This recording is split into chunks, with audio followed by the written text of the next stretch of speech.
The church was overrun with those creatures. While the students escaped the area with their that fucking freak. But now I heard the students are back, which is perfect for the saving of our group.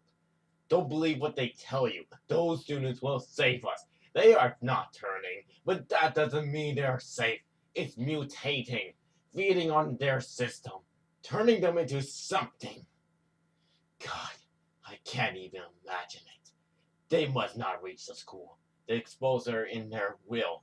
Let's just take the infected will be the least of our worries. I must kill them now.